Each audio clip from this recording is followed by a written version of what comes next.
En la última clase habíamos abordado el tema de los registros de contabilidad y la información financiera. Ya hemos dicho que la información financiera es útil y es necesaria pues para presentar datos a las personas, a los usuarios de la misma que están interesados en conocer sobre el estado de alguna empresa o alguna organización y pues que para ello contaban en dicha información con lo que se denominan los estados financieros. Entonces, que a la final, después de que nosotros realizamos una serie de registros de contabilidad, sí, entonces después de que hacemos una serie de registros de contabilidad en un proceso que se llama el ciclo contable, pues la idea es que al final de dicho ciclo se pueda llegar a la presentación de esto mismo que aquí está establecido, de lo que se denominan estados financieros, que bajo las normas de información financiera que aplican acá en Colombia, entonces existen 4 grandes estados contables muy importantes. Uno, el estado de situación financiera o balance general. El otro, el estado de desempeño o de resultados integral. Otro denominado el estado de cambios en el patrimonio. Y otro denominado el estado de flujos de efectivo.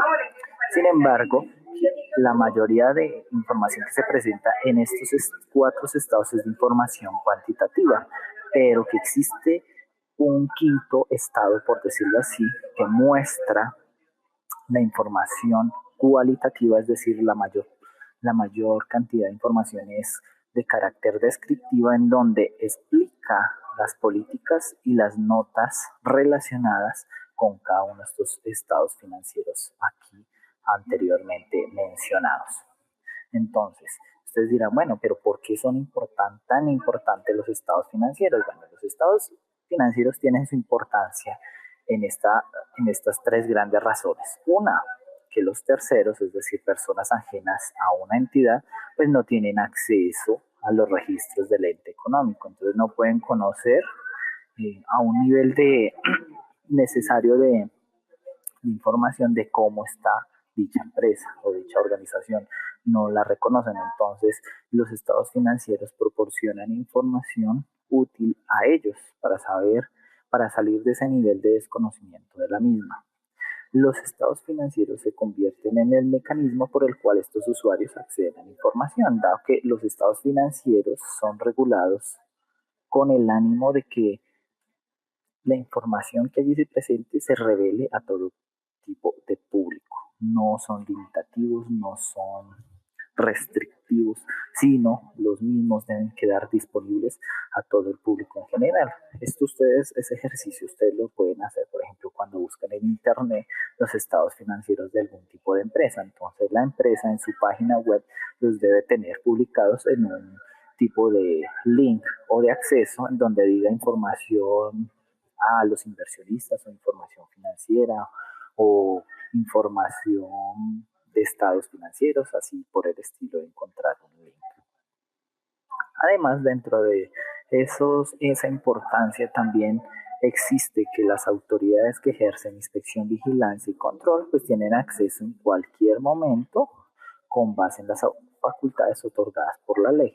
Porque esto es importante, que las autoridades tengan el control y vigilancia en este tipo de información, porque esto evita que las empresas muestren otro tipo de información o evitan que ellos realicen aspectos de competencia desleal o información que no es fiable ni confiable, etcétera, etcétera. Entonces, por eso es importante que los entes reguladores pues estén ahí por decirlo así, encima de la empresa, pues para tener en cuenta qué es lo que están llevando a cabo y que la información que revelen realmente corresponda a la realidad del ente económico. ¿Cuál es la finalidad de los estados financieros? Bueno, básicamente es una representación estructurada de la situación financiera o de su manera en que está compuesto su nivel de inversión y financiación, y además presenta los resultados de un periodo, de las acumulaciones y compensaciones, es decir, de todos los movimientos que ocurrieron a través de las transacciones por la empresa durante todo un ciclo contable y desde su nacimiento como empresa. Entonces, el objetivo en sí o su propósito general es el de suministrar una información acerca, vuelvo y lo repito, de su situación o desempeño financiero, de sus flujos de efectivo y de los resultados que tienen que sean útiles para tomar decisiones, porque a la final lo que se busca con esos estados financieros basados bajo el paradigma de la información es que los usuarios puedan tomar decisiones. ¿Decisiones de qué tipo? De diverso tipo, con lo cual pues requieran o para lo cual requieran este tipo de información establecida en los estados financieros. Ahora, cuando ya queremos elaborar, por ejemplo, un estado financiero, debemos tener en cuenta a qué hace referencia los mismos. Entonces, los estados financieros o un estado financiero pues viene siendo una tabulación formal de qué? De nombres y de cantidades de diversos recursos que están expresados en dinero. Es decir, de manera cuantitativa están expresados, medidos y valorados con el fin de que el usuario pueda entender qué es lo que allí se está representando. Derivados de registros, es decir, los registros o asientos de contabilidad. Y que a una fecha de corte pues muestre esa recopilación, esa clasificación y resumen final de los datos contables, es decir, el lenguaje contable traducido en información financiera útil para la toma de decisiones. Entonces, hay que tener en cuenta que para construir dichos estados financieros, pues se requieren de los saldos contables de las cuentas. Entonces, en la videoclase anterior, pues establecieron cómo se hacían los registros contables. En esta vamos a mirar cómo se establecen los saldos de dichas transacciones, porque una transacción no puede ser un saldo contable, una transacción es un evento único, pero la idea es que los estados financieros muestren de manera resumida a un periodo determinado una cierta información, una cierta o los movimientos ocurridos durante un periodo. Entonces, para ello debemos recurrir a lo que tenemos acá, a lo que es establecer los saldos contables en un periodo determinado. Entonces, para determinar esos saldos contables hay que tener en cuenta la dinámica de las cuentas o de los elementos de los estados financieros. Entonces, cuando estamos hablando de la dinámica de las cuentas o elementos de los estados financieros, si recordamos de la videoclase anterior, habíamos establecido que para hacer los registros debemos tener claro que en los elementos de los estados financieros, lo que son los activos, los gastos y los costos, tienen el siguiente movimiento, que en el débito ellos nacen, se originan o aumentan. ¿De por qué esa razón de que en el débito ellos nazcan, se originen o aumentan? Pues tiene que ver básicamente con esto, con recordar lo que es el principio de la partida doble, en donde la inversión se está viendo reflejada es en este lado, en el lado izquierdo. Entonces, por dicha razón de que estos mismos elementos, lo que son los activos, los gastos y los costos, representan la inversión de una empresa, es decir, el uso o aplicación de los recursos económicos, entonces, por ende, su nacimiento o su origen o aumento se ve hacia este lado y que los mismos se ven disminuidos, se extinguen o se cancelan es por el lado del crédito. Sin embargo, para determinar la naturaleza de su saldo hay que tener en cuenta es el lado donde nacen o se originan, porque es lo que realmente están representando. Entonces, si miramos en el lado de la partida doble, ellos representan recursos de inversión. Entonces, por ser recursos de inversión, su saldo o su naturaleza debe ser débito. Por ende, al momento en que vamos a consolidar los saldos de las cuentas, por ejemplo, de alguna cuenta del activo, del gasto, del costo, hay que tener en cuenta que su saldo debe quedar en el lado del débito. Es decir, cuando hagamos la sumatoria de todos los débitos ocurridos durante un periodo y la suma de todos los créditos ocurridos en ese mismo periodo, pues la diferencia entre ambos debe quedar es en el lado del débito. Es decir, esto debe implicar también que el lado del débito debe ser mayor o igual, al lado del crédito.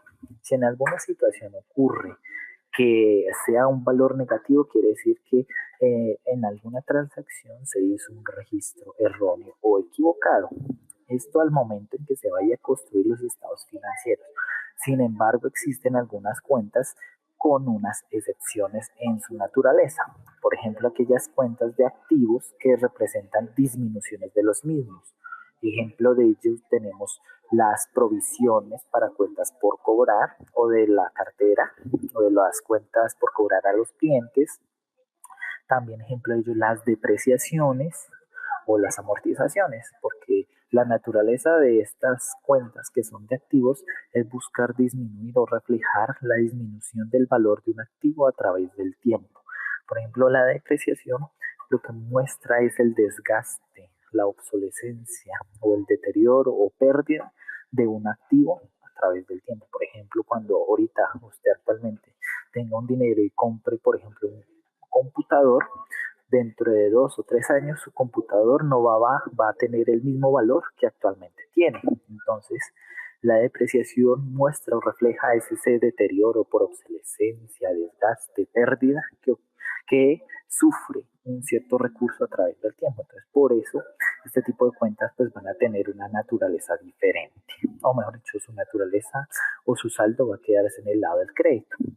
Esto, digamos, con precisión se puede mirar en un plan único de cuentas o en la mismo, al mirar en detalle, digamos, registros relacionados con este tipo de cuentas. Más sin embargo, para nuestro curso, pues vamos a tener en cuenta es este principio general, que las cuentas de activos, costos y gastos, su saldo va a ser del lado del débito.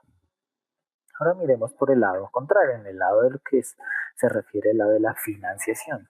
Cuando hablamos de la financiación, pues estamos hablando de lo que son los pasivos, el patrimonio y los ingresos.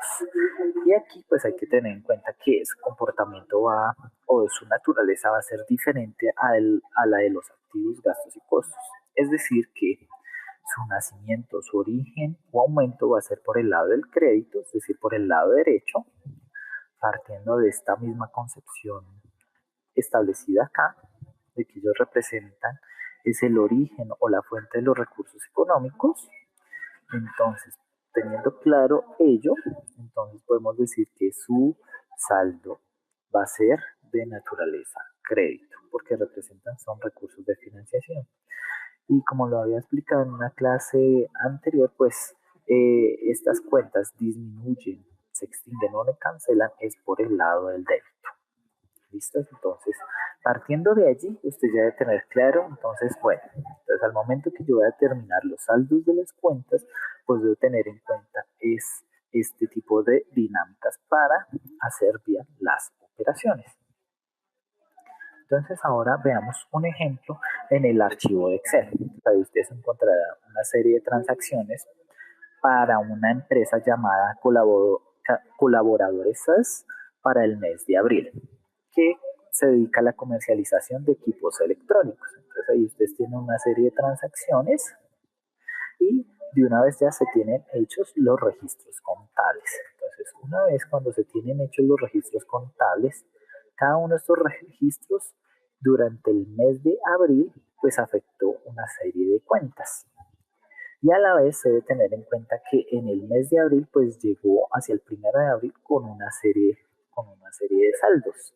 Esos saldos, por ejemplo, son aquí establecidos al 31 de marzo. El 31 de marzo ya venía con esta serie de cuentas con estos saldos ya establecidos. Es decir, esto ya es la aplicación de lo que anteriormente les había explicado. Entonces, cada uno de estos saldos pues va a tener su naturaleza dependiendo al elemento al que pertenecen. Por ejemplo, el inventario corriente es una cuenta de activo y el valor que está aquí reflejado pues hace parte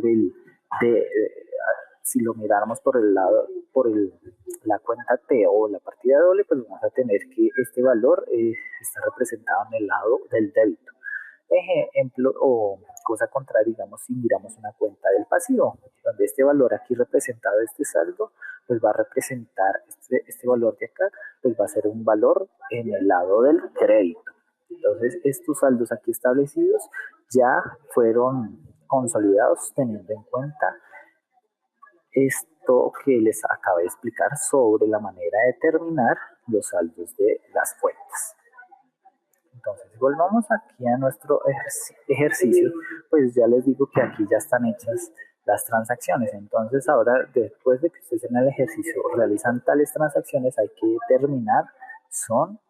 lo, hay que determinar son los saldos de dichas cuentas. ¿De cómo hacemos esa o de cómo establecemos dichos saldos? Entonces, podemos organizar la información de esta manera, donde en la primera columna colocamos el número de la transacción, en una segunda columna la fecha en que ocurrió la transacción, en una tercera columna colocamos la cuenta principal, en este caso la naturaleza general de que representa en dicha transacción el efecto generado, es decir, si se había afectado el dinero en efectivo, un inventario, etcétera, etcétera. Entonces lo podemos organizar en este tipo de columna y en otro ya con la cuenta o auxiliar específica que relaciona en detalle el elemento que se vio afectado, por ejemplo, del activo respectivo involucrado. Por ejemplo, del activo efectivo equivalentes, entonces tenemos los bancos, tenemos la caja, etcétera, etcétera. O por ejemplo en los inventarios, las mercancías no fabricadas por la empresa. Entonces, ¿qué es lo que se hizo aquí con esta consolidación? Traer todos los registros ocurridos durante el periodo del mes de abril. Porque vamos a terminar los saldos, pero es hacia el final de este periodo. Tenemos los saldos iniciales, estos saldos iniciales del 31 de marzo, pero ya después de ocurrir todas las transacciones o situaciones, operaciones comerciales durante el mes de abril, pues hay que determinar los saldos hacia el final del mes, es decir, hacia el 30 de abril. Entonces, para ello debemos reconocer los movimientos. Entonces, podemos también establecer como una hoja de trabajo en la cual tenemos inicialmente los saldos iniciales, es decir, los saldos o bien al 31 de marzo o bien al 1 de abril. Determinar los saldos de las cuentas involucradas que tuvieron movimiento durante el mes de abril y a la final determinar los nuevos saldos, es decir, de lo que ocurrió al 30 de abril, el consolidado dentro de lo acumulado al 31 de marzo más lo ocurrido en el mes de abril. Eso es lo que vamos a hacer y eso es lo que en la información financiera, momento en que se aplica el ciclo contable, eso es lo que ocurre. Mes a mes, cada organización determina sus saldos hacia el final del respectivo mes y en este caso en el mes de abril, para nuestro ejemplo, todas esas transacciones pues se deben ver resumidas acá, porque si nosotros vemos los registros, por ejemplo la cuenta de efectivo y equivalentes, pues tuvo varias veces movimientos, entonces esos movimientos hay que resumirlos, porque a la final la determinación del saldo de una cuenta es eso, establecer en resumen, el valor que se ve afectado durante todo el periodo, para poder mostrar de manera resumida, consolidada, pues lo que le ocurrió a la empresa en su situación financiera y en su desempeño o resultado para generar ganancias. Entonces, ¿qué es lo que hacemos acá? Ustedes digamos que estos mismos registros lo pueden organizar de esta manera, en una tabla en donde registro por registro, es decir, aquí este numeral identifica es el número de la transacción, con sus fechas y sus cuentas respectivas y los valores involucrados, pues aquí podemos de esta manera determinar de una manera más adecuada dichos saldos. Entonces, muchos dirán, pero es que en los libros lo explican de otra manera. Entonces, miremos este ejemplo. Por ejemplo, cojamos la cuenta de activo, efectivo y equivalentes. Entonces, al aplicarle aquí este filtro, si ustedes se puedan dar cuenta que en el mes de abril tuvo diferentes tipos de movimientos, tanto en el lado del débito como en el lado del crédito o en el lado del haber. Entonces, cuando nosotros determinamos saldos de la cuenta, lo que hacemos es esto, sacarle la sumatoria del lado del débito y la sumatoria del lado del crédito o del haber. Entonces, en este caso es considerar estos valores de K y estos valores del haber. Entonces, aquí yo estoy sacando es el saldo de la cuenta. Entonces, para determinar ese saldo, aplico lo que les había mencionado acá. El saldo va a ser del lado del débito o donde sea mayor. Entonces, aquí hay que hacer la siguiente operación. Tomar el valor del débito y quitar el valor del crédito. Entonces, cuando determino este valor de aquí, yo estoy diciendo este es el saldo de la cuenta efectivo equivalentes a el 30 de abril. Pero hay que tener en cuenta que esta cuenta al comienzo, es decir, al 1 de abril o 31 de marzo, pues ya viene con un valor. Entonces este valor hay que sumárselo. Para ello está establecido pues esta hoja de trabajo. En esta hoja de trabajo lo que se hizo es organizar las cuentas por cada uno de sus elementos respectivos. Entonces, por ejemplo, todas las cuentas que pertenecen al activo están organizadas. Lo mismo las cuentas del pasivo están aquí también organizadas. Las cuentas del patrimonio, las cuentas de los ingresos y de los gastos.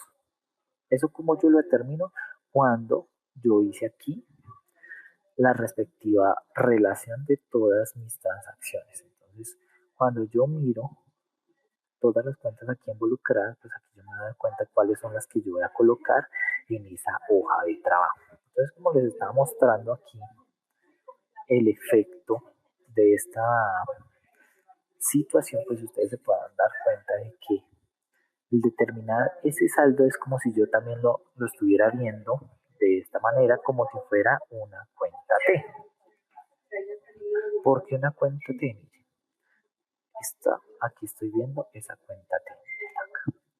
Esto es una misma cuenta T donde yo estoy resumiendo los valores para cuál cuenta, para la cuenta de efectivo y equivalentes. Es como si yo también lo pudiera construir de la siguiente manera. Pues, por ejemplo, algunos lo podrán hacer de esa manera, efectivo y equivalente.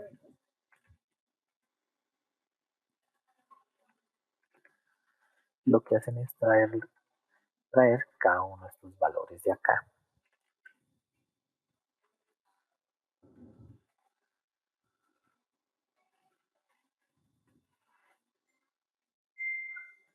Eso ustedes en general lo pueden encontrar en la literatura de muchos libros que lo explican de esa manera, pero en muchos de sus libros no te lo van a explicar en Excel, entonces aquí lo estamos mirando de esa manera, para que ustedes pues lo tengan en consideración al momento en que ustedes van a elaborar los respectivos saldos de cada una de las cuentas respectivas. Entonces, si se pueden dar cuenta, aquí al traer cada uno de estos valores, pues cada uno de estos valores corresponden a las transacciones ocurridas durante el respectivo mes.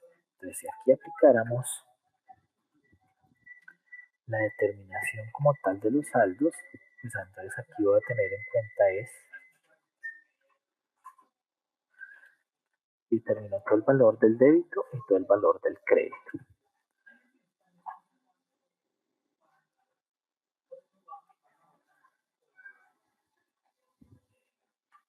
Y aquí pues realmente, como les había dicho, el saldo donde es mayor es el del débito. Entonces a ese saldo mayor le quito el menor valor. En este caso va a ser el del haber. Entonces por ende, ese va a ser el saldo de la cuenta respectiva. Y este valor de aquí es el que yo voy a trasladar a esta hoja de trabajo acá en los movimientos del mes de abril. Entonces, por ejemplo, en efectivo equivalente, lo que yo voy a hacer es traer este monto de acá. Esto para los que lo estén trabajando con cuentas T.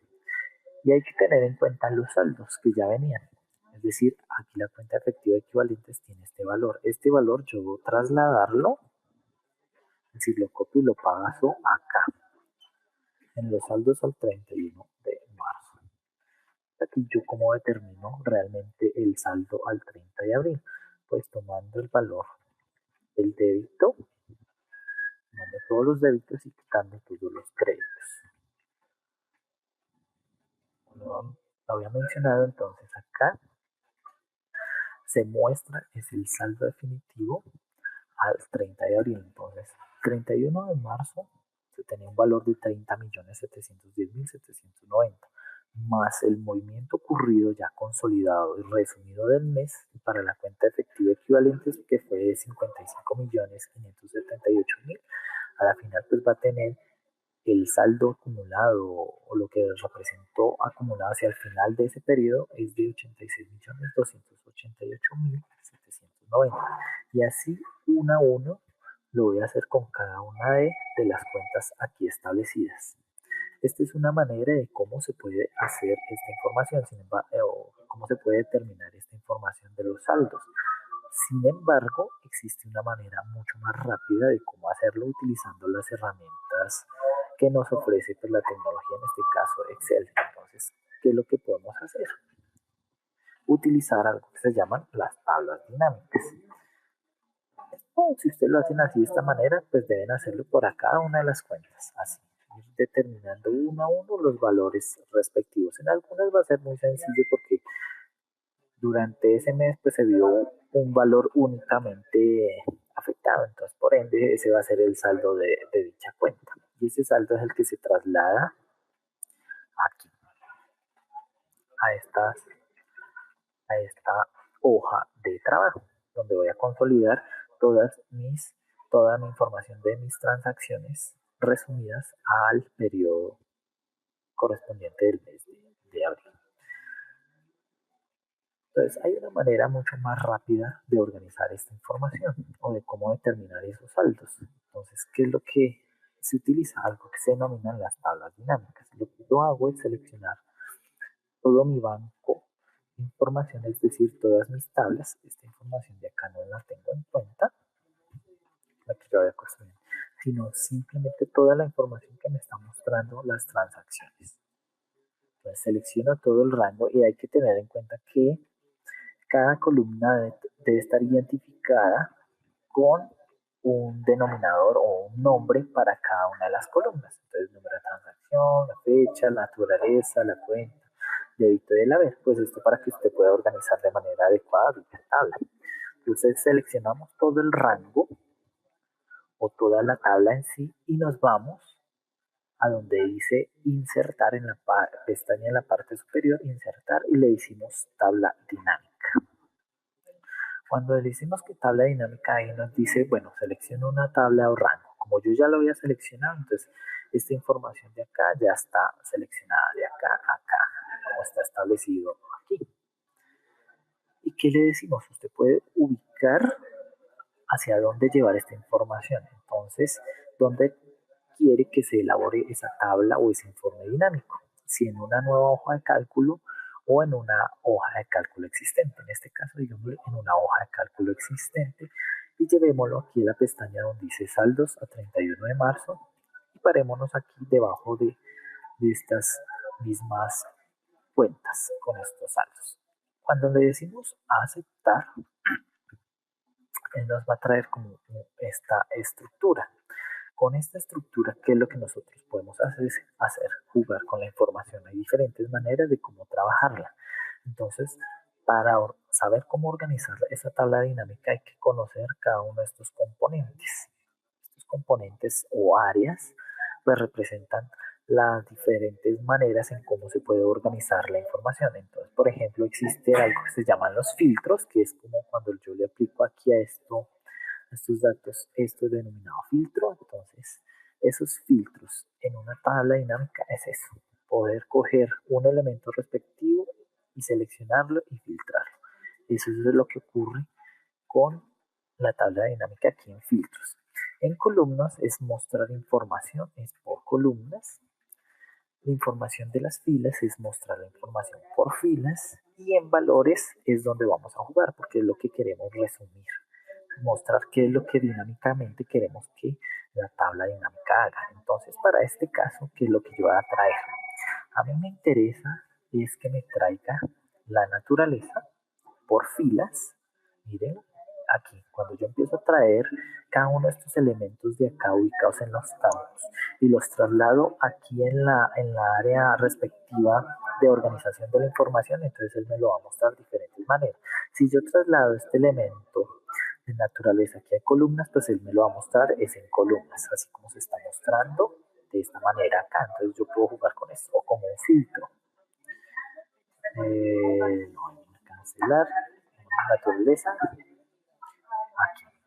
O en valores, pero en valores a mí no me interesa sumar los mismos elementos. A mí me interesa jugar con los valores del débito y del haber, aquí donde dice valores. Entonces en naturaleza yo lo voy a llevar es a las filas. ¿Por qué a las filas? Porque me interesa es que me lo muestre hacia abajo. El resumen de cada una de estas cuentas afectadas. ¿Y qué es lo que hago? Tomo ahora el debe y lo traslado aquí en valores y el haber también en valores. Como si ustedes se pueden dar cuenta, aquí me está trayendo la información de manera resumida de las afectaciones que le ocurrieron a esta cuenta durante el mes de abril. Entonces, aquí en valores yo voy a hacerle una configuración especial porque aquí lo que me está haciendo es contar el número de veces en que esta cuenta se vio afectada. Entonces, por ejemplo, a efectivo y equivalentes, en el débito se vio afectado o movida 8 veces y en el haber 3 veces. ¿Sí? Entonces, esto es una manera en que yo puedo organizar la información. Para mí no me interesa saber cuántas veces, me interesa saber es que me resuma el valor. Entonces, para ello, yo me paro en la tabla dinámica y aquí donde dice valores, donde dice cuenta de debe, yo despliego ahí el botón de la lista y donde dice configuración de campo de valor, yo voy a seleccionar aquí donde dice suma.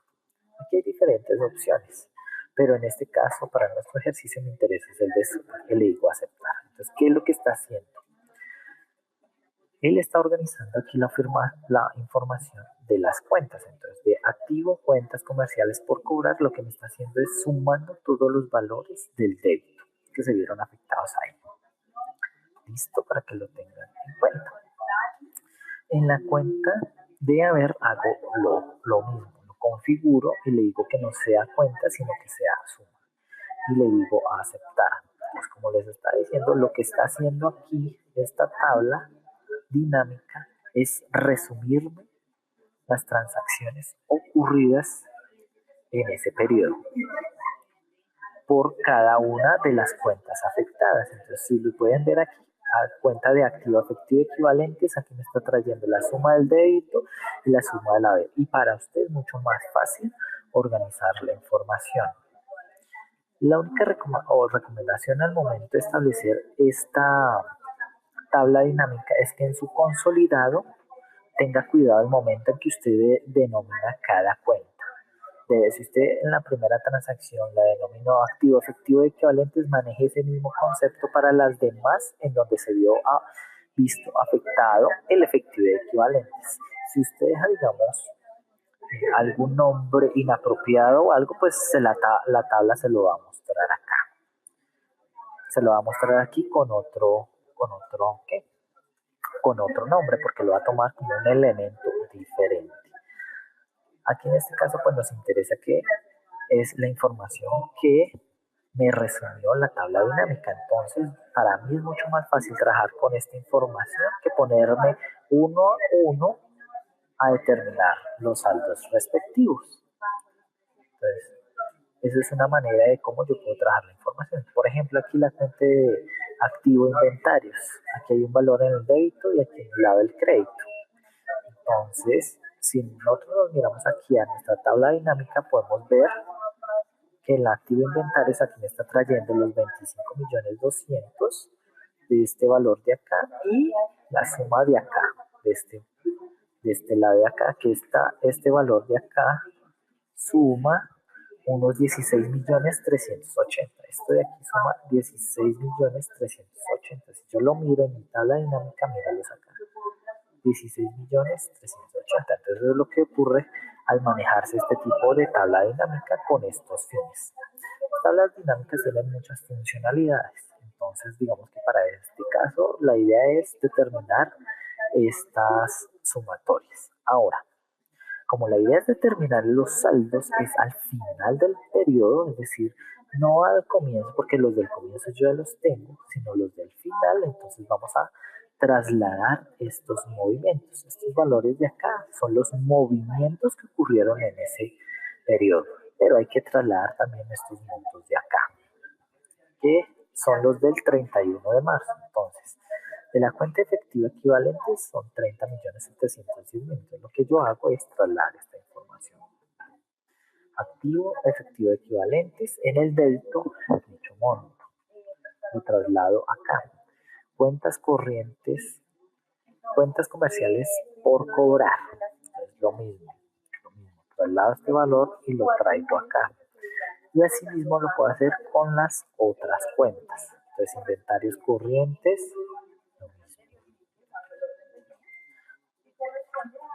Entonces, eso es lo que yo hago aquí con cada una de estas cuentas. Entonces, con todas las cuentas de activos, voy a hacer la misma situación que hice para cada una de las que mostré acá, teniendo en cuenta su naturaleza.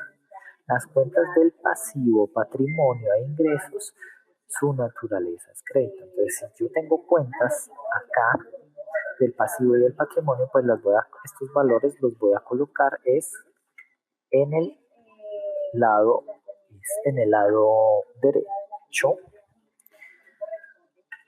o denominado el lado del crédito o del haber. Entonces, si ven, pasivo, patrimonio, hasta acá. Algunos dirán, ¿por qué estos saldos no me traen cuentas de ingresos y de gastos? Porque las cuentas de ingresos y gastos son cuentas denominadas nominales o cuentas transitorias. Estas cuentas, al denominarse transitorias, significa que se cierran al final del periodo, es decir, mes a mes se van cancelando. Ese proceso de cancelación se llama el proceso del cierre contable o proceso de cancelación, con el ánimo de determinar si en el periodo hubo ganancia o pérdida, porque eso es lo que realmente buscamos con el estado de resultados, es determinar si hubo ganancias o pérdidas, lo que al final, por eso se dicen que son unas cuentas dinámicas. Ya más adelante lo vamos a ver cuando estructuremos este estado financiero para que comprendan a lo que estoy haciendo referencia. Sin embargo, al 31 de marzo no van a haber saldos de esas cuentas porque estas cuentas al 31 de marzo de ingresos y de gastos y costos deben quedar en ceros porque su valor resumido va a quedar acá en una cuenta llamada de ganancias acumuladas. Entonces volvamos aquí a esta hoja de trabajo. Ya traje los saldos del 31 de marzo, ahora voy a traer son los movimientos ocurridos en el mes de abril. Entonces voy a ir a mirar cuenta por cuenta y a trasladar cada uno de estos valores. Entonces, ¿qué es lo que hago? Aquí donde dice cuentas comerciales por cobrar y otras cuentas por cobrar, voy a tomar la suma del debe y el haber y las voy a copiar y las voy a pegar aquí en la cuenta respectiva. Cuentas comerciales por cobrar y otras cuentas por cobrar corrientes. Pego ese valor acá. Lo voy a hacer así para cada una de estas cuentas. Del efectivo y del equivalente hago lo mismo. Para la cuenta de inventarios, miren acá. Entonces también la copio y lo pego. Activo, propiedad, planta y equipo. Lo mismo, aquí un movimiento de la propiedad, planta y equipo. Cuentas de gastos. Gastos, costos de ventas. Entonces voy a buscar aquí la cuenta de costos de ventas. Mírenla aquí en la parte de abajo. Va a traer el valor. Los gastos operacionales. Gastos operacionales. Mírenlos aquí abajo también. Otros ingresos. Son cuentas de ingresos. Acá. ¿Dónde están? Acá. Entonces, como este es de naturaleza crédito, entonces lo coloco en el lado respectivo. Ingresos, actividades ordinarias. Ingresos, actividades ordinarias. Y pasivos, cuentas comerciales por pagar y otras cuentas por pagar. Trasladamos este valor. Pasivos, cuentas por pagar comerciales y otras cuentas por pagar. Y coloco los respectivos montos. A la final, después de verse resumidas o presentadas todas las cuentas, debo tener presente esto, que se debe cumplir el principio de la partida doble, es decir, deben darse las sumas iguales en cada una de estas representaciones mostradas acá. Entonces, en los saldos debe darse las sumas iguales. Aquí se cumple. Lo mismo en los movimientos del mes. Se debe cumplir el principio de la cantidad doble. Mírenlo acá, se está cumpliendo. Ahora yo cómo determino el saldo, como lo había explicado anteriormente, para las cuentas que son activos, gastos y costos, estas cuentas de acá, pues su naturaleza va a ser en el lado del débito, es decir, en el lado izquierdo. Entonces su saldo va a quedar en este lado. ¿Cómo lo determino? Tomo los débitos y los sumo con los débitos y resto los créditos. Y así lo hago con las demás cuentas de los activos. En este caso yo expando la fórmula para que me haga lo mismo y aplico esta fórmula aquí para los gastos. Lo que hice aquí fue copiar la fórmula de aquí y pegarla acá. Si se pueden dar cuenta, pues aquí lo que está haciendo es copiando y pegando la fórmula. Ahora, para el pasivo, patrimonio y los ingresos, su saldo, como lo había mencionado, es del lado derecho. Es decir, es del lado del crédito. Entonces, ¿qué es lo que voy a hacer? La situación contraria de lo que había hecho con los activos y los gastos. Es decir, voy a tomar todos los créditos o todos los haberes y voy a quitar todos los débitos.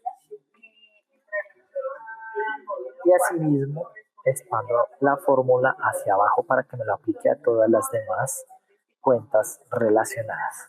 Como se pueden dar cuenta, hacia el final se debe cumplirse el principio de la partida doble. Es decir, la sumatoria de los débitos y de los créditos debe ser igual. Ya con los saldos, yo ya puedo determinar mis estados financieros. Entonces, en este caso, volvamos a la presentación. Entonces, una vez determinados los saldos de las cuentas, pasamos a reconocer la estructura de los estados financieros.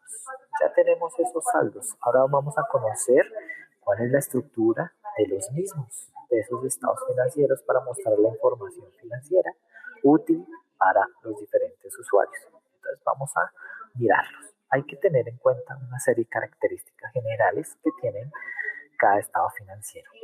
Entonces, todo tipo de estado financiero está conformado por las siguientes secciones. Muy importante al momento que vayan a hacer el taller tenerlo en cuenta, porque mucha gente cree que solamente con mostrar las cifras, ya, eso es un estado financiero. No, eso es un estado financiero incompleto. Cada estado financiero tiene una estructura respectiva y tiene 4 grandes secciones. Una denominada el encabezado, otro el cuerpo central, los cifras de los elementos, otra denominada las firmas y las notas. Que las notas son la presentación de la información cualitativa y explicativa de las cifras que se muestran acá, es decir, del elemento cuantitativo. Entonces, teniendo en cuenta estas 4 características, vamos a mirar cada una de ellas, que es lo que debe contener. Entonces, en el encabezado, ¿qué debe tener el encabezado de todo tipo de estado de cualquier estado financiero? 1. La identificación del ente económico. Cuando yo estoy diciendo la identificación de dicho ente económico, pues me estoy refiriendo a que debo colocar su nombre, su NIF y el tipo de sociedad. Entonces, por ejemplo, para nuestro ejercicio, si nosotros identificamos el nombre aquí de la empresa, pues vamos a tener en cuenta que eso lo tenemos aquí en las transacciones. ¿Cómo se llama esta empresa? Colaboradores SAS. Tipo de empresa es una SAS, es una sociedad por acciones simplificada. Pueden haber sociedades anónimas, una SA, una sociedad limitada, una sociedad en comandita, una sociedad colectiva, etcétera, etcétera. Y el NID, en este caso, pues como no tengo la información del NID, pues no lo voy a colocar, pero sí es importante que los entes organizados lo hagan. Pues esto es como el número de identificación o la cédula de ciudadanía de cada uno de nosotros cuando nos la piden en una información que es relevante para algún tipo de autoridad o algún tipo de usuario específico, porque es el elemento que nos hace únicos y irrepetibles frente a los demás. Por ejemplo, yo puedo tener muchas personas con mi mismo nombre, alguien que se llame Jorge Mario Cortés. Entonces, mi número, mi cédula me distingue frente a los demás porque es un número único que me identifica solamente a mí. Entonces, así ocurre con las empresas. Entonces, el NID es el que los hace diferentes frente a las demás.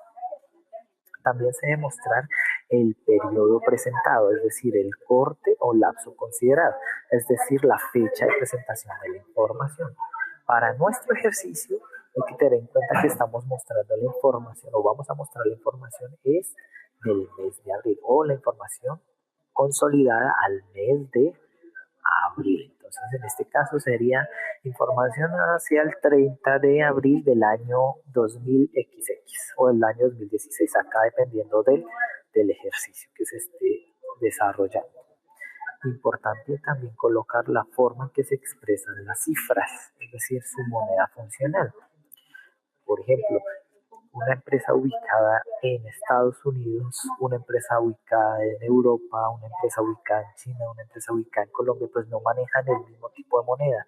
En Estados Unidos manejan el dólar, en Europa manejan el euro, en China manejan los chelines, bueno, los yenes, perdón, no recuerdo la moneda en China, en Colombia el peso, entonces hay que saber cómo están expresadas las cifras.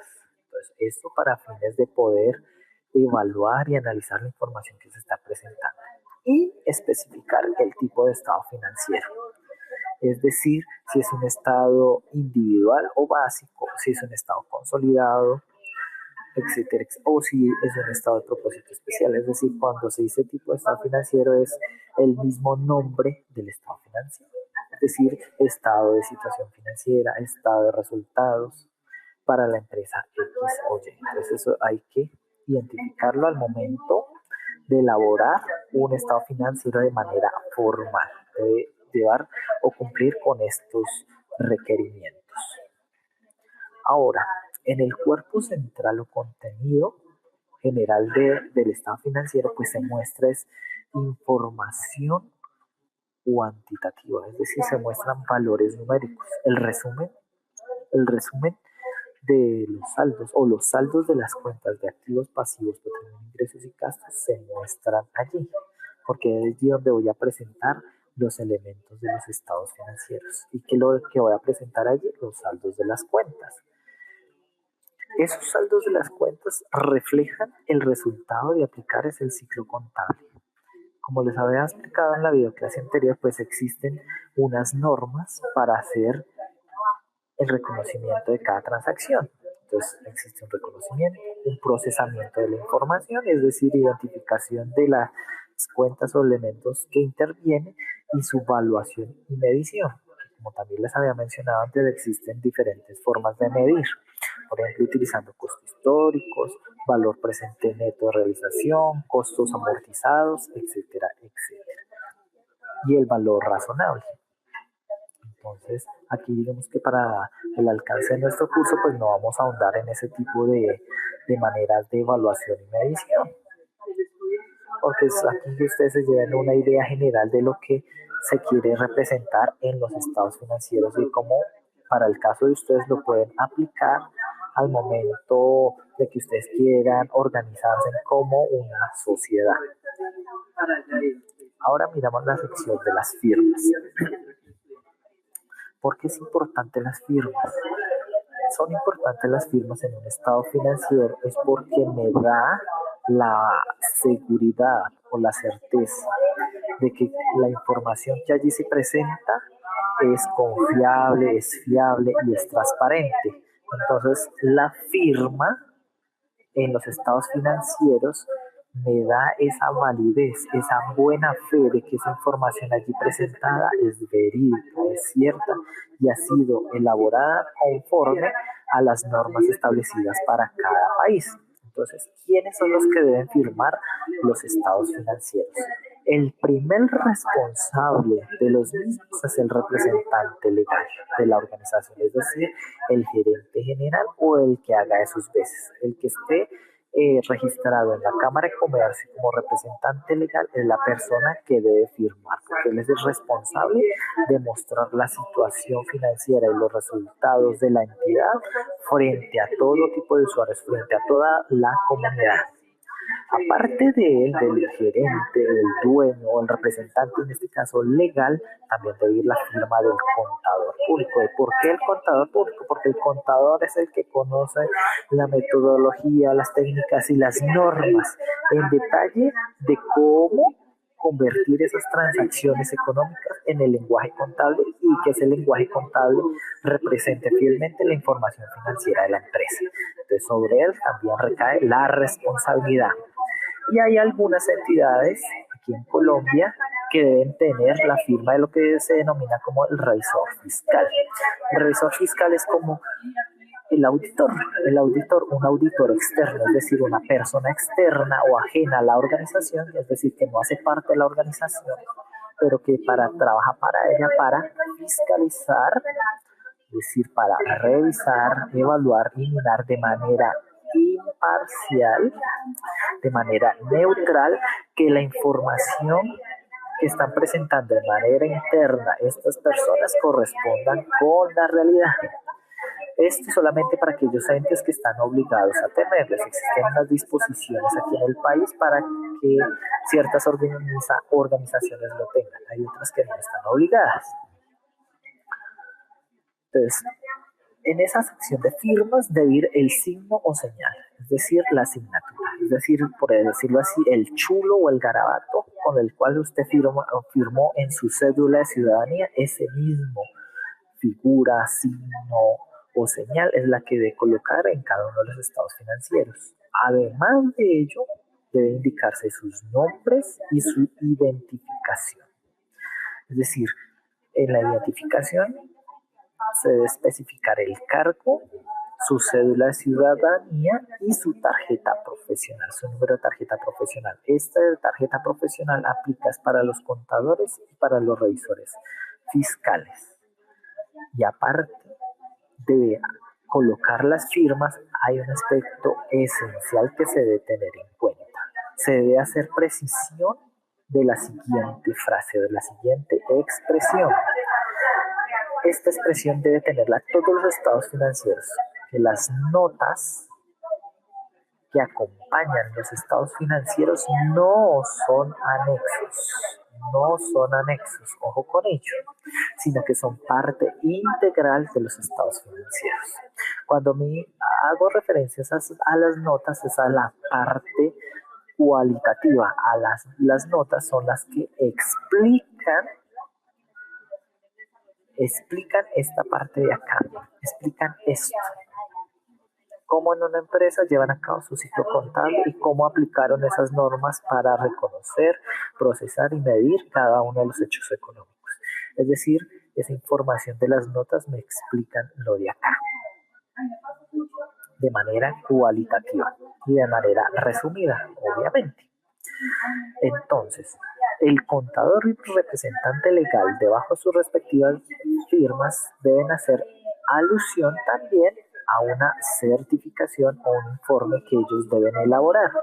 Ellos lo dirigen a los accionistas, juntas de socios o al que corresponde, es decir, al usuario general de la organización. En este caso, estamos hablando de los inversionistas. Cuando yo hablo de accionistas o junta de socios, estoy hablando de los mismos inversionistas para los cuales la información financiera trabaja. Recuerden de la primera videoclase que hablamos de los usuarios y que el principal usuario pues era el inversionista. Entonces, por ende, el contador y el representante legal hacen estos tipos de certificaciones o informes. Si ustedes miran de los ejemplos allá que aparece en la carpeta del módulo de material complementario, hay unos ejemplos de estados financieros para Juan Valdés. Ustedes van a encontrar ejemplos de lo que es una certificación o un informe que elaboran estas personas.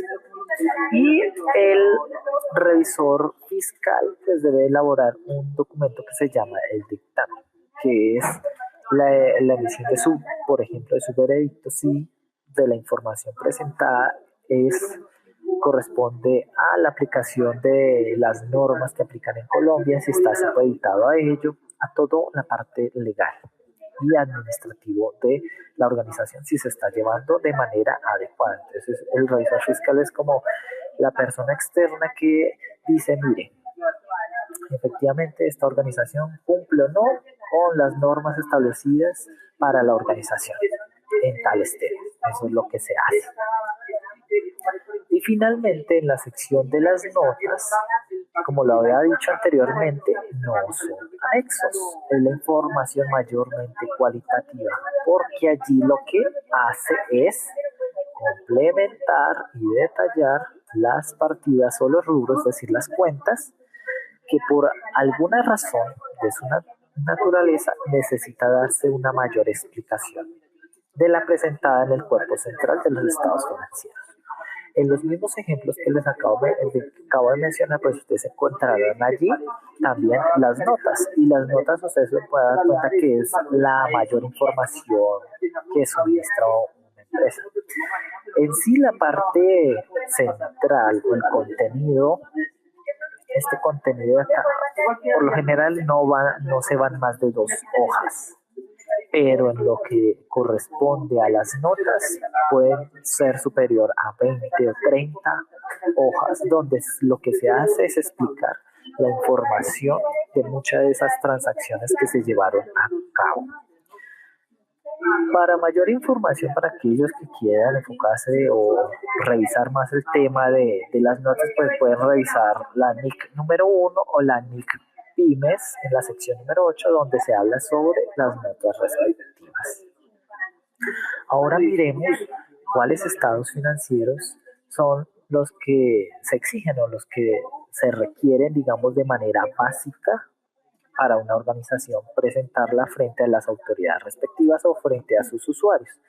Entonces tenemos, como si miramos la primera diapositiva, allí les había mencionado 4 grandes estados financieros: el estado de situación financiera o balance general, el estado de resultados o estado de desempeño, el estado de cambios en patrimonio, el estado de flujos de efectivo.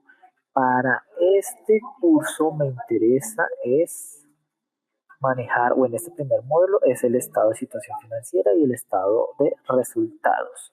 Ya para el segundo módulo vamos a hacer una mayor precisiones en el estado de flujos de efectivo. Este estado de cambios en el patrimonio pues viene siendo más una manera de mostrar el capital en la organización y por ende para alcances de este curso pues no lo vamos a tocar. Vamos a mirar más son los que les acabo de señalar. Entonces, ¿a qué hace referencia el estado de situación financiera? El estado de situación financiera es un informe estático. ¿Por qué estático? Porque es como si yo me tomara una foto y me describiera en el momento actual cómo estoy. Por eso es que sí es estático, porque es en el momento actual, en el momento o a una fecha determinada donde yo hago una descripción de lo que hay, de lo que yo veo o evidencio. Para una empresa es lo mismo. Es como si a un periodo, una fecha determinada, yo determinara la posición o la estructura financiera de la empresa. Entonces, para evaluar o mirar esa estructura financiera, yo debo tener en cuenta los activos, los pasivos y el patrimonio. Pues dado que los activos representan la inversión y los pasivos y el patrimonio la financiación. Y cuando hablamos de estructura financiera, pues estamos hablando de la inversión y de la financiación. Y es allí donde yo debo evaluar y verificar que se cumple esta relación, denominada ecuación contable, que los activos es igual al pasivo más el patrimonio, o esta misma relación de acá. Los débitos deben ser igual a los créditos, es decir, la inversión igual a la financiación, es decir, el cumplimiento en general de la partida doble, en donde los activos son iguales al pasivo más el patrimonio.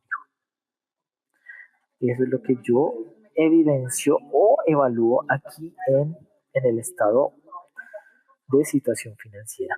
Para presentar o elaborar el estado de situación financiera, pues yo debo tener en cuenta esta otra estructura interna, que los activos yo debo mostrarlos clasificados en 2 formas: activos corrientes y activos no corrientes, y los pasivos de igual manera, en pasivo corriente y en pasivos de largo plazo o también pasivos no corrientes. y mostrar también el patrimonio. El patrimonio no tiene ningún tipo de clasificación. Y lo que debo evaluar es eso, que el activo debe ser igual a la suma del pasivo más el patrimonio. Eso debe ser igual. Entonces, para entender cómo se estructura este estado financiero, pues vamos a mirar a qué se refiere con corriente y no corriente. Entonces, las entidades pueden presentar su estado de situación financiera clasificando sus activos y pasivos en corrientes y no corrientes y ordenándolos según el grado de liquidez. Entonces eso es lo que se establece en las normas.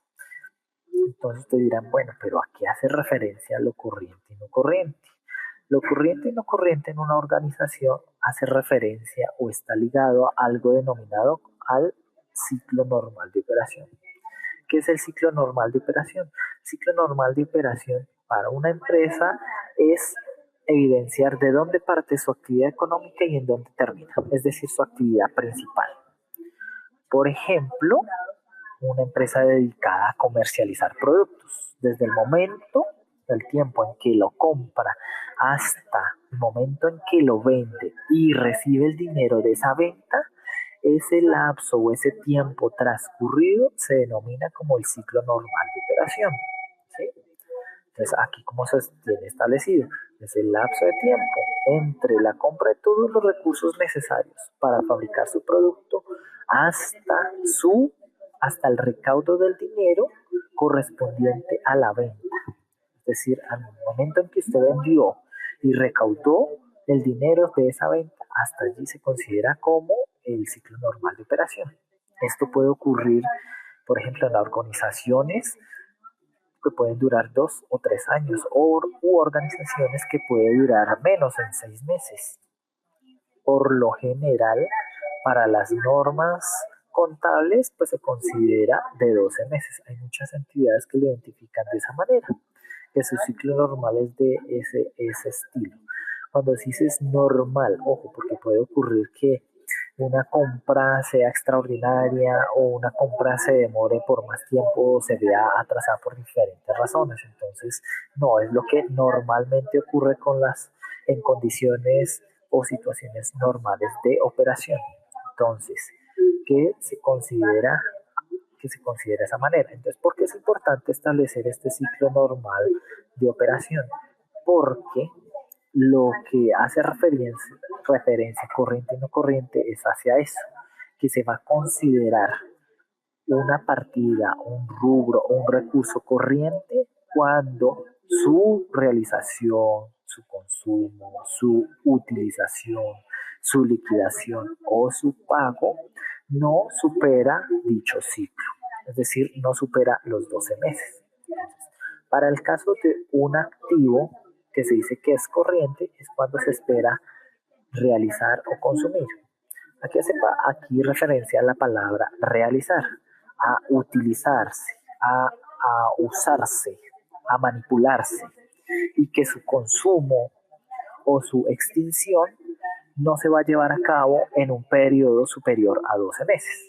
A eso es lo que hace referencia con lo corriente. O cuando se clasifica un activo que es corriente, es por eso, porque su consumo, su uso, su utilización o su destino no es superior a dicho ciclo o en este caso, en su defecto, a los 12 meses.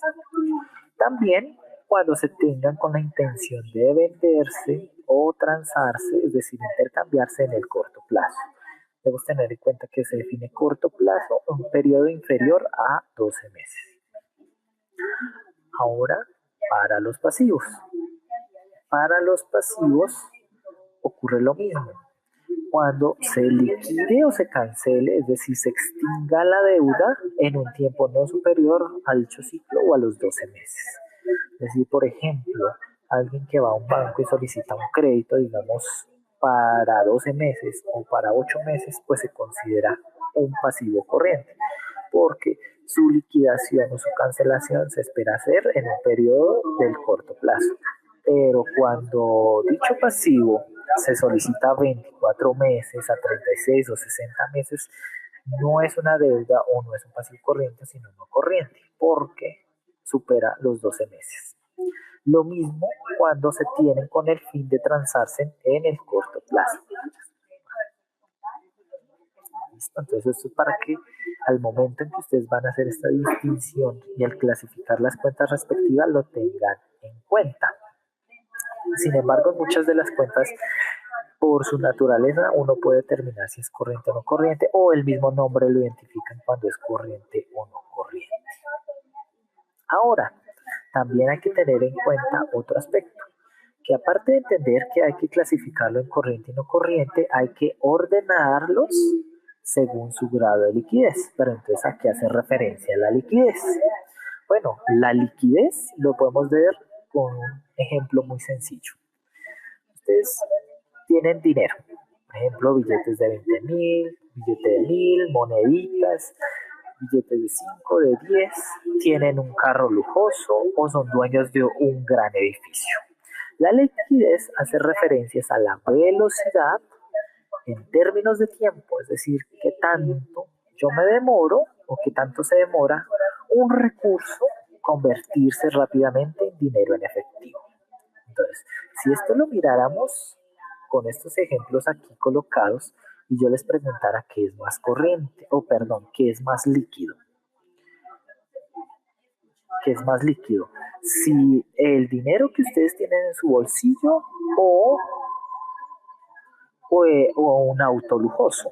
Pues muchos me dirán, no, pues para mí es más líquido el dinero en efectivo. ¿Por qué? Porque el dinero en efectivo es lo más líquido que hay en la economía. ¿Y a qué se referencia la liquidez en sí? Es a la capacidad de intercambiarse un recurso por el otro, el trueque. Es decir, si yo tengo dinero es porque es el medio por el cual yo voy a hacer los intercambios. Entonces, los intercambios se miden en términos de velocidad, en términos de tiempo, qué tan rápido yo puedo convertir eso o puedo intercambiarlo por otro recurso. Como el dinero es el medio que utilizamos en la economía para hacer los intercambios, pues es el recurso más líquido. Pero si yo comparara ese auto con este edificio y les preguntara cuál es el recurso más líquido entre estos dos, muchos me dirán, bueno, va a ser el auto, porque el auto pues tiene un destino comercial, yo lo puedo intercambiar con otros, mucho más fácil que un gran edificio, porque el gran edificio puede ser es muy costoso, puedan haber partes que no estén interesadas, en cambio el carro pues pueden haber personas interesadas en adquirirlo. Entonces, si lo miráramos en esos términos de liquidez, pues el elemento más rápido, más líquido en la economía, uno es el dinero. Y aquí para este ejemplo, el segundo sería el auto y en tercer lugar quedaría el edificio. Entonces, hacia eso hace referencia la liquidez. Bajo las normas internacionales, se tiene en cuenta dos criterios para establecer los estados financieros.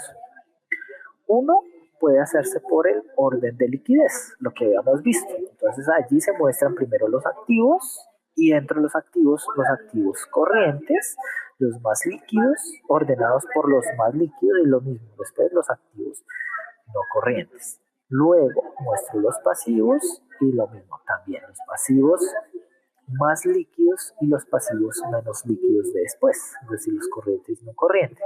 Y finalmente muestra el patrimonio. Esta primera estructura por orden de liquidez es la que más se utiliza. Sin embargo, no es la única. También hay otro que lo utilizan algunas entidades, que es por orden de solidez. La solidez es de alguna forma lo contrario a la liquidez. ¿Sí? Es lo menos rápido que se convierte en efectivo. Entonces, en ese orden de solidez se presentan primero los activos, pero en los activos se muestra primero lo no corriente y dentro de lo no corriente lo menos líquido. Luego muestro los activos corrientes. Después yo muestro el patrimonio y finalmente muestro son los pasivos, también los menos corrientes. Entonces aquí el orden es diferente, entonces la estructura cambia. Aquí lo que se hace de los activos se muestran primero en orden de solidez lo menos corriente y y después lo corriente. Entonces eso es lo que ocurre aquí en este tipo de organización según el tipo de estructura que se utilice. Como les había mencionado, el que más frecuente o el que usted mayor frecuente va a encontrar es el orden de liquidez. Ahora veamos nuestro ejemplo para nuestro ejercicio en Excel. Entonces, ahora usted con las cuentas, con los saldos de las cuentas, usted ya puede pasar a construir los estados financieros. ¿Por qué? Porque usted ya tiene la información resumida al 30 de abril. O sea, al 30 de abril ya tiene la información resumida. Entonces usted ya puede pasar a construir los estados financieros. Entonces, para construir los estados financieros teniendo en cuenta estos órdenes, entonces vamos a mirar aquí está el encabezado. De la compañía con su nombre, estoy identificando el tipo de estados el tipo de estado financiero, en este caso el estado de situación financiera o balance general, la fecha de corte y su moneda funcional. Entonces aquí estoy cumpliendo con el aspecto del encabezado. A 30 de abril de 2016, que yo voy a presentar la información expresado en pesos colombianos. Por tanto, identificar eso, el nombre de la empresa, las fechas, el tipo de estado financiero. Y aquí estamos, como les había mencionado, vamos a utilizar el orden de liquidez. Es decir, vamos a presentar primero los activos, lo corriente, lo no corriente, después los pasivos, el corriente, no corriente y finalmente el patrimonio. Aquí por fines de la videoclase, pues yo ya había traído las cuentas respectivas con esta clasificación entre cuáles son corrientes y cuáles son no corrientes. Por ejemplo, lo que es propiedad, planta y equipo, que son los recursos que la empresa tiene con el ánimo de generar o llevar a cabo su actividad económica, ellos no lo mantienen para la venta, sino para utilizarlos dentro de su actividad económica. Por ende, se consideran no corrientes. Lo mismo los activos intangibles o activos por impuestos diferidos. Cuando son diferidos los impuestos, este tipo de transacciones ocurren a más de 12 meses. Entonces, esta estructura ustedes la pueden utilizar para la realización de su ejercicio. En los pasivos también ya se tienen organizados porque muchos de ellos en las cuentas aquí en este plan único de cuentas, muchos de ellos ya lo especifican cuando es corriente o no corriente. Este plan único de cuentas aplica para las normas internacionales, pero no se utilizan los códigos, sino utilizan más es el concepto. Bajo normas internacionales nos interesa más el concepto que un código de cuenta. Entonces, por eso es que, digamos, en el ejercicio yo manejo más son las cuentas, lo que me interesa es el nombre, el concepto. Y ustedes las van a encontrar aquí organizadas de acuerdo a la liquidez. Entonces, para usted va a ser más fácil identificar lo líquido de lo no líquido cuando realice su ejercicio.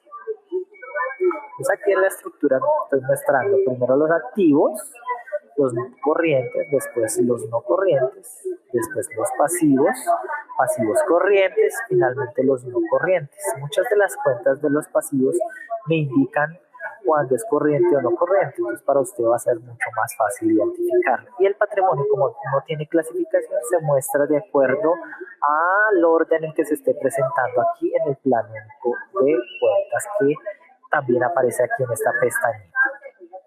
Entonces, aquí en el patrimonio, pues se muestra primero el capital emitido, primas de emisión, es decir, ganancias por emitir acciones, ganancias acumuladas, también se ven aquí, que las ganancias acumuladas finalmente son los resultados acumulados del periodo y de periodos anteriores. Y esta información de las ganancias, pues proviene también de elaborar el estado de resultados. Y pues aquí para fines de comodidad pues no se van a colocar ni notas ni nada de eso, sino que se está haciendo es la respectiva aclaración de que no son anexos, son parte integral de los estados financieros y que hay una sección de firmas y de notas. La idea es que ustedes en sus ejercicios pues sí hagan una simulación de esas firmas, y si pueden elaborar la primera nota con información, lo dejo a la creatividad de cada uno de ustedes, pues lo puede hacer. Entonces aquí se está cumpliendo con esos requisitos pues, generales que se están pidiendo. Aquí también para fines, digamos, de no hacer tan larga la videoclase, pues yo ya he traído algunos valores de estas cuentas. Entonces, ¿qué es lo que se hace? Yo con la estructura del estado financiero, entonces lo que hago es trasladar estos valores en los saldos. Yo voy a traer aquí son los saldos al 30 de abril del 2016. Entonces, saldos al 30 de abril del 2016, ¿dónde los tengo? De aquí, de mi hoja de trabajo. Esto que yo había elaborado previamente. Entonces traigo aquí el valor del efectivo y equivalentes de acá. Lo mismo con las cuentas comerciales por cobrar y otras cuentas por cobrar corrientes. El valor de acá traigo es el saldo. Y así mismo hago con las demás cuentas relacionadas, por ejemplo, de los activos no corrientes, la propiedad, planta y equipo. Traigo de aquí el valor de las propiedades, planta y equipo, el saldo, aquí señalado. Y finalmente hago así con cada una de las demás cuentas.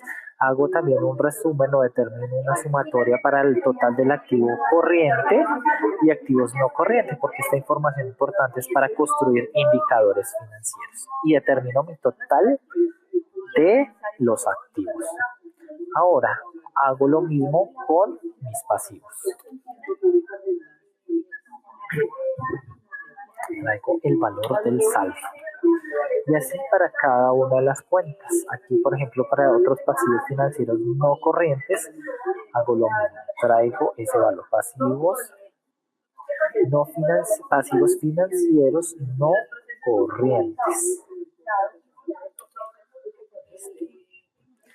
Y aquí lo mismo para el patrimonio. Pues traigo el valor de las cuentas del patrimonio.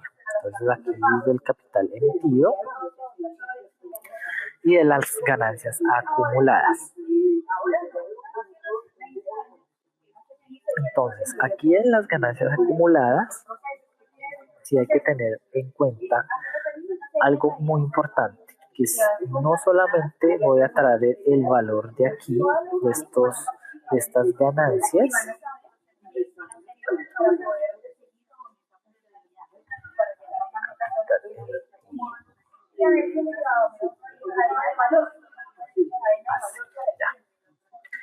de estas ganancias, no solamente voy a traer este valor de acá, porque este valor de acá, de estas ganancias acumuladas, solamente corresponde es al 31 de marzo. Yo como determino la ganancia del mes de abril. Para determinar la ganancia del mes de abril, yo debo elaborar el estado de resultados. Es decir, estas cuentas de aquí de ingresos, gastos y costos son las que me dirán si la empresa tuvo utilidad o ganancia o si tuvo fue pérdida. Entonces, para ello, miremos el otro estado financiero. ¿Por qué? Porque si yo aquí evalúo la ecuación contable en que los activos deben ser iguales al pasivo más el patrimonio, pues aquí me va a dar que no se está cumpliendo esta relación. Míralo acá. Total pasivo más patrimonio no es igual. Si yo saco esa diferencia, es de 28.876.000. Pero usted dirá, ¿dónde está esa diferencia? ¿Por qué ocurre esa diferencia? Bueno, esa diferencia me lo explica, es el estado de resultados. Porque a la final, a este valor aquí de ganancias acumuladas, me hace falta determinar la ganancia o la pérdida que ocurrió en el mes de abril. Yo no lo he hecho, no lo he establecido. Y por eso es que yo les decía que esto se denominan cuentas transitorias, porque a la final estas cuentas van a quedar en ceros y el valor resumido de las mismas se va a trasladar a las ganancias acumuladas. Entonces vamos a mirarlo aquí con la estructura del estado de resultados. Esta es la estructura general que se utiliza, pero vamos a devolvernos a la presentación. Entonces en la presentación, ¿qué es el estado de resultados? Mira, el estado de resultados lo que nos muestra es el desempeño. Es decir, si la empresa generó ganancias o pérdidas, eso es lo que se hace entre un periodo de tiempo determinado. Por ejemplo, para las empresas es entre el 1 de enero y el 31 de diciembre de los respectivos años. Por eso se dice que son cuentas transitorias y es un estado dinámico, porque el hecho que sea dinámico es porque hay movimientos de ingresos y de salidas, ingresos y salidas, ingresos y salidas, o ingresos y egresos. Eso es lo que muestra el estado de resultados de todas esas operaciones de ingresos y de salidas, ¿qué me generó? Si me generó una utilidad o una pérdida. Entonces eso es lo que muestra y relaciona el estado de resultados integral. Entonces, ¿pero qué tipo de resultados? Pues en los tipos de resultados, pues vamos a tener que organizar lo que son los ingresos. Los ingresos me van con signo positivo y los egresos, en este caso los costos y los gastos, con signo negativo. Derivados de operaciones ordinarias, es decir, de su ciclo normal de operaciones, es decir, de su actividad para la cual fue creada, y de actividades no frecuentes, por ejemplo, lo que son actividades financieras u actividades extraordinarias. Eso me lo va a relacionar tanto los ingresos como los egresos. A la final, yo voy a tomar esos ingresos y quitar y restar esos egresos, porque esa diferencia es la que debe mostrar si hubo utilidad o pérdida. En Colombia se utiliza la siguiente estructura, donde primero muestro todos mis ingresos operacionales, es decir, los ordinarios, los derivados de las actividades más frecuentes. A esos ingresos yo debo quitarle los costos de ventas y como resultado me da la ganancia o pérdida bruta, dependiendo de lo que sea mayor. A las ganancias yo debo quitarle los gastos operacionales, es decir, todo aquel egreso que fue de manera frecuente y hace parte del ciclo normal de operación, es decir, lo relacionado con actividades de administración, de ventas y de distribución. Al resultado de tomar esa ganancia bruta y quitarle esos gastos, voy a obtener algo que se llama la ganancia pérdida operacional. Y esa ganancia pérdida operacional es lo que hace referencia a todas las actividades operacionales de la empresa. Es decir, lo más frecuente, hacia lo que se dedica realmente la organización. Sin embargo, las organizaciones también tienen ingresos no operacionales y gastos no operacionales derivados de actividades no frecuentes, no comunes o que no hacen parte de su actividad principal. Entonces eso también se debe sumar y restar. A la final yo voy a obtener una ganancia antes de impuestos. Y esa ganancia antes de impuestos yo debo hacerle algo o determinar algo que se denomina pues una provisión a las impuestos de las ganancias. Aquí en Colombia se denomina provisión para el impuesto de renta y complementarios. A la final de todo ello yo debo obtener es la ganancia o la pérdida del periodo. Entonces aquí en esta filmina pues hay un ejemplo elaborado pues de manera formal de un estado de resultados integral considerando cada uno de estos elementos. Sin embargo, volvamos a nuestro ejemplo. Entonces, ¿cómo lo elaboramos? Teniendo en cuenta esa estructura, también al 30, aquí debo identificar que va de 01 de abril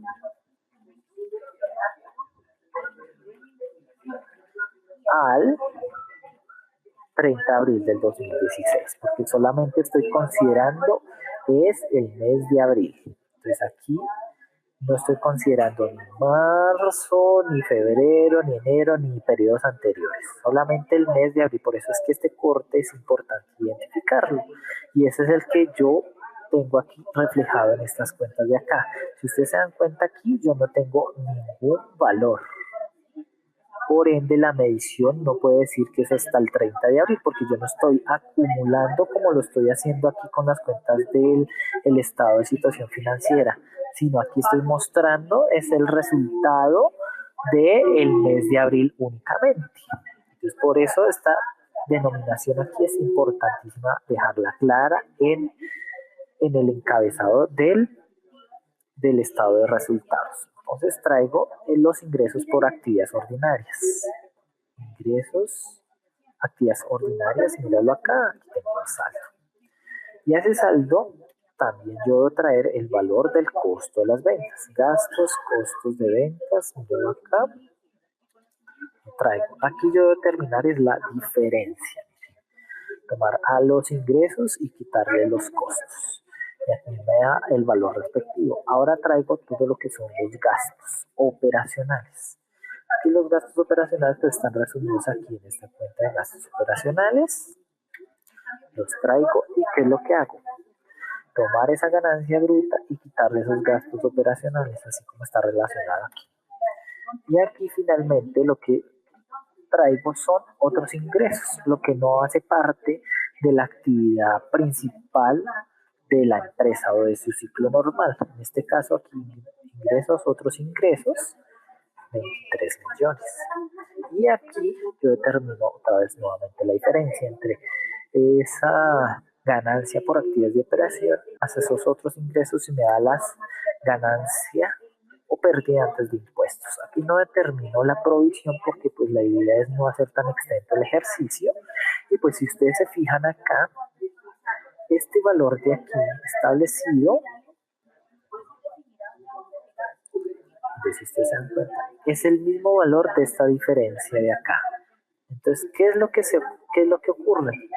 Aquí donde dice ganancias acumuladas, yo debo sumar este valor de acá, es decir, este valor de aquí, estas ganancias, se debe trasladar o se debe traer acá.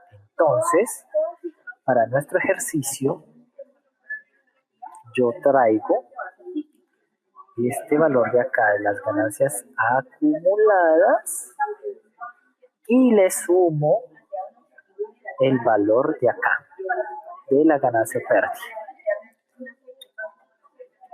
Y como ustedes se dan, puede dar cuenta después de haber introducido dicho valor, la diferencia queda en ceros, es decir, se está cumpliendo el principio de la partida doble, en donde los activos deben ser iguales a la suma del pasivo y el patrimonio, tal como se tiene establecido acá. Entonces, de esta manera yo estoy estableciendo, pues, y elaborando mis estados financieros con el ánimo de ser presentados a los usuarios de la información y que ellos puedan tomar sus decisiones. Entonces, pues esta ha sido la videoclase.